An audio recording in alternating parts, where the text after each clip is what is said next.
नमस्कार दोस्तों, स्वागत है आपका आर के क्लासेस में। दोस्तों, आज की क्लास में हम लोग पढ़ेंगे भारत नेपाल संबंध और हालिया जो तनाव हो रहे हैं उसके पीछे क्या कारण है। इसके अलावा इन दोनों संबंध की जो हालात हैं इसके पीछे चीन की क्या भूमिका है। इम्पॉर्टेंट टॉपिक है, करंट अफेयर से संबंधित है। इसे अच्छे से पढ़ेंगे, उम्मीद है आपको सारी बातें समझ में आएगी। लिमिटेड वर्ड में इसे लिखा गया है। आपसे केवल इतना सहयोग चाहते हैं कि आप लोग उसे अधिक से अधिक शेयर करें, क्योंकि आप शेयर करते हैं तो अच्छा लगता है, उसमें लाइक्स मिलते हैं तो अच्छा लगता है और अधिक मोटिवेशन मिलता है। इसलिए आपसे रिक्वेस्ट है कि इसे अधिक से अधिक शेयर करें। तो जानते हैं भारत नेपाल संबंध।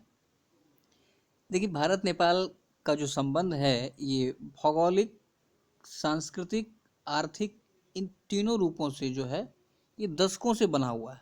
काफ़ी पुराना संबंध है दोनों देशों के बीच में, और इसे इस बात से समझा जा सकता है कि दोनों देशों के बीच खुली सीमा जो है ये आपसी संबंधों की विशिष्टता को दर्शाती है। ठीक है। इसके अलावा दोनों देशों के नागरिक के बीच जो है आजीविका के साथ साथ वैवाहिक और पारिवारिक संबंध भी है। तो इस प्रकार से हमारा नेपाल से संबंध है, जिसे रोटी या बेटी कहते हैं हम लोग बोलचाल की भाषा में। ठीक है। लेकिन इस संबंध में कटुता तब आई जब नेपाल ने अपना नया नक्शा जारी किया। हाल ही में नेपाल के द्वारा जो है नया नक्शा जारी किया गया। इस नक्शे में क्या है, तो देखिए, इस नक्शे में नेपाल ने लिम्पियाधुरा, काला पानी और लिपू लेक को अपनी सीमा में दर्शाया है। नेपाल के द्वारा जो नया नक्शा जारी किया गया, इसमें लिम्पियाधुरा, काला पानी और लिपू लेक को अपने बाउंड्री लाइन में बताया है। और नेपाल के इस नक्शे के पीछे उसने बताया है कि महाकाली नदी का स्रोत जो है ये लिम्पियाधुरा है। ठीक है। लेकिन लिम्पियाधुरा जो है वर्तमान में भारत के उत्तराखंड का भाग है। ये समस्या हो गई है। अपने नए नक्शे के पीछे नेपाल ने सुगौली की संधि का हवाला देते हुए इस कदम को उठाया है। उसने नेपाल के द्वारा जो है आंग्ल नेपाल जो युद्ध हुआ था, जिसके बाद सुगौली संधि हुई थी, उसी संधि के तहत इसमें नेपाल ने बताया कि ये वाला भाग हमारा है। ये विवाद तो काफ़ी पहले से था, लेकिन इस पे उतना जो है ये मुद्दा उतना हाईलाइट नहीं था, क्योंकि ये फिर से जो पनपा तो देखिए, इस विवाद की जो शुरुआत कब हुई, तो तब हुई जब भारत द्वारा लिपुलेख इलाके में सीमा सड़क का उद्घाटन किया गया। ठीक है। तो मेन मुद्दा का जो विवाद है इसके पीछे ये कारण है। देखते हैं, दोनों देशों के बीच कुछ सहयोग भी रहे हैं। भारत और नेपाल के बीच जो चले आ रहे हैं सहयोग, उन्हें भी देखते हैं।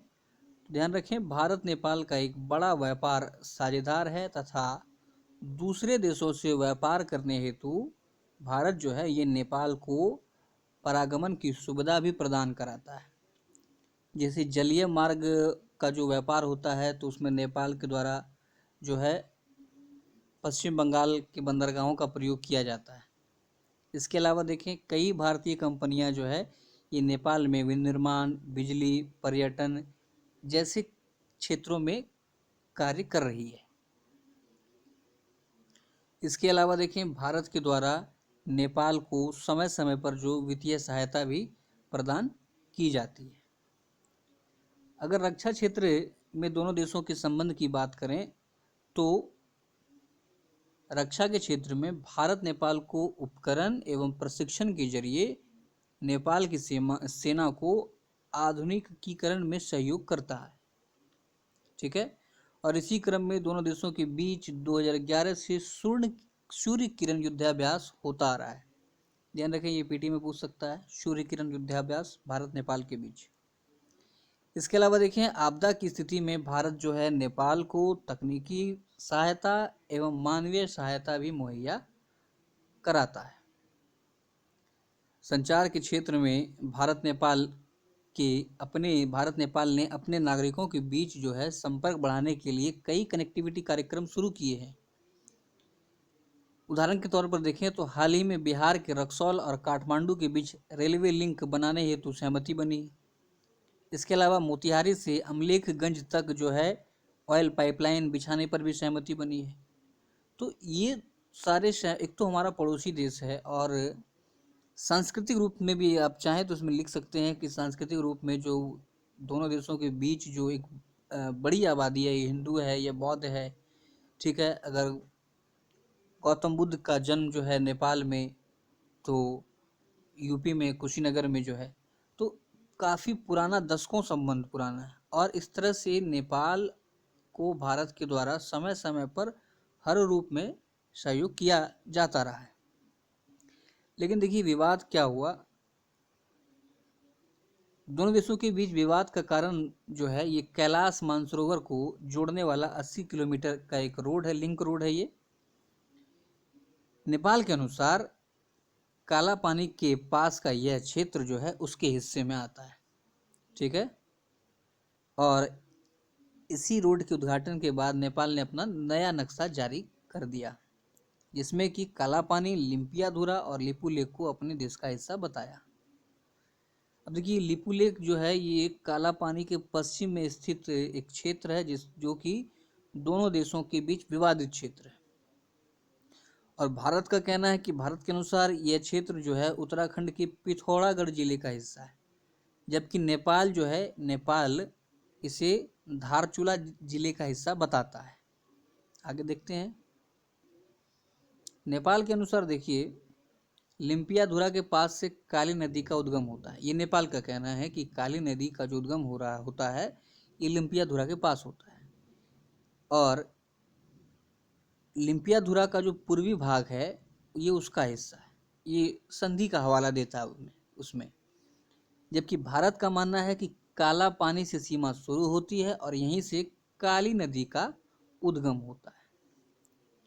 तो ये है एक्चुअल में जो है टेंशन का रीज़न। चूँकि देखिए एक नदी के दो अलग अलग उद्गम की व्याख्या से ही जो है ये सीमा विवाद उत्पन्न हुई है। सीमा विवाद के अलावा देखें इन दोनों देशों के बीच में हालिया समय में अगर देखा जाए तो विवाद के कई कारण हैं। इनमें देखते हैं कुछ महत्वपूर्ण कारण क्या हैं। तो देखिए वर्ष 2015 में नेपाली संविधान अस्तित्व में आया। इसके आने के बाद भारत सरकार द्वारा उस पर कोई खास प्रतिक्रिया नहीं दी गई, जिसका नेपाल को बुरा लगा, क्योंकि नेपाल की यह इच्छा थी या नेपाल यह चाहता था कि भारत उसको पॉजिटिव रूप में देखे और विश्व में उसके बारे में बात करे। लेकिन भारत ने ऐसा कुछ नहीं किया, जिससे दोनों देशों में कड़वाहट हुई। वहीं 2015 में ही जेनेवा में भारतीय प्रतिनिधित्व के द्वारा नेपाल में राजनीतिक फेरबदल को प्रभावित करने के लिए मानवाधिकार परिषद के मंच का इस्तेमाल किया गया। इस बात से नेपाल को परेशानी हुई और संबंध में जो है कटुता आई। इसके अलावा देखें नेपाल के अनुसार, नेपाल का ये कहना है कि मधेसियों के समर्थन में भारत द्वारा नेपाल की आर्थिक घेराबंदी की गई थी और यह सीधे सीधे आंतरिक मामलों में हस्तक्षेप किया गया था।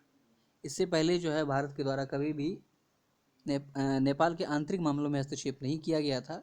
लेकिन नेपाल का कहना है कि मधेसियों के समर्थन में भारत ने उसके आंतरिक मामलों में हस्तक्षेप किया। ये सब तो देखिए बात की बात है। असली रीज़न ये है कि वर्ष 2017 में नेपाल जो है OBOR one belt one road परियोजना में शामिल हुआ, जबकि भारत की यह मंशा थी या भारत ये चाहता था कि वह इस परियोजना में शामिल ना हो। लेकिन नेपाल इसमें शामिल हुआ, जिसके बाद दोनों देशों के बीच दूरियां बढ़ी। जैसे ही नेपाल इसमें शामिल हुआ तो भारत से उसकी दूरी बढ़ी और चीन से उसकी नज़दीकियां बढ़ी। चीन से नेपाल के संबंध सुधरने के बाद दोनों देशों के बीच कई समझौते हुए और इन समझौतों के बाद नेपाल में चीन का प्रभाव जो है ये लगातार बढ़ता जा रहा है। चाहे वो राजनीतिक हो, कूटनीतिक हो, आर्थिक हो, हर रूप में जो है चीन का प्रभाव नेपाल में बढ़ रहा है। अब देखिए, चीन जो है ये भारत को घेरने का कोई भी मौका नहीं छोड़ना चाहता है, क्योंकि वह जानता है कि एशिया में या जो चीन और भारत के पड़ोसी देश हैं, इनमें अगर कोई उसको टक्कर दे सकता है तो वह केवल भारत ही है। इसलिए वह भारत के पड़ोसी देशों को अपने साथ मिलाकर रखना चाहता है, और इसके लिए वह अरबों की संपत्ति जो है भारत के पड़ोसी देशों में निवेश करता है। इस ऐसे ही नहीं निवेश करता है, इस निवेश के द्वारा या इस निवेश की आड़ में वह जो है उन देशों के साथ अलग अलग प्रकार के करार, लोन, ब्याज, कर्ज आदि के द्वारा अपने अधिकार में करने की कोशिश में लगा रहता है, और करता भी है। आप इस तरह से आप इसे समझें कि आप जो है 10 रुपये की अगर आपको आवश्यकता है तो आपको कर्ज के रूप में 100 रुपये दे देगा। तो तत्काल जो है आपने 100 रुपये ले लिया, और उस 100 रुपये से आपने अपने साथियों के बीच जो है खर्च कर दिया। तो अब क्या प्रॉब्लम हो गई कि अब आपको 100 रुपये चुकाने हैं। तो भारत की जो पड़ोसी देश हैं, इनमें जो भी सरकारें आती है, तो सरकारें आगे अपनी सीट को सुरक्षित रखने के लिए या अपना प्रभाव जमाने हेतु चीन के कर्जों तले दब जाती है, और अपने देश में विकास के कार्य को दर्शाने की कोशिश करती है, जिस कारण जो है जो दोनों देशों के बीच में करार होता है, और बाद में ये देश जो है फिर चीन से परेशान भी होते हैं। कई उदाहरण है इसके, श्रीलंका देख लें आप, अभी नेपाल देख रहे हैं आप।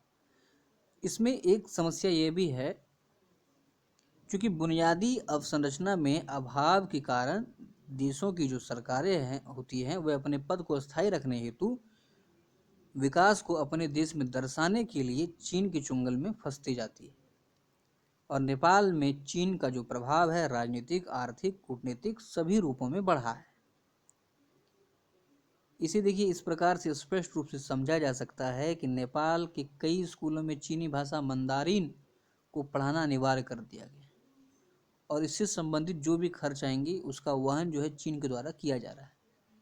तो कहीं ना कहीं संपत्ति के बल पर वह जो है इस प्रकार से देशों को अपने अंडर में कर लेता है। तो इस सिचुएशन को सुधारने की कैसे सुधारा जा सकता है, तो उसके लिए देखिए, सबसे पहला जरूरी है कि बातचीत के जरिए इस तनाव को कम किया जा सकता है। इसके अलावा दोनों देश जो हैं अपने अपने विदेश नीति की समीक्षा करें, कूटनीतिक प्रयास होने आवश्यक हैं। जो अक्सर सुनने में मिलता है पिछले 1-2 महीने से कि बॉर्डर पर जो है नेपाली सैनिकों ने गोली चलाई, तो इन सभी को शांति से बैठ के वार्तालाप के द्वारा इसको सुलझाया जा सकता है। इसके अलावा जो वहाँ की जो बहुत ज़रूरी आवश्यकता वाली चीज़ें हैं, उनमें भारत को सहयोग करने की आवश्यकता है। तो इन सभी कार्यों के द्वारा दोनों देशों के बीच में जो है जो संबंध में कटुता आई है उसे सुधार किया जा सकता है। उम्मीद है दोस्तों आपको ये पसंद आया होगा। वीडियो को लाइक करें, अधिक से अधिक शेयर करें। धन्यवाद।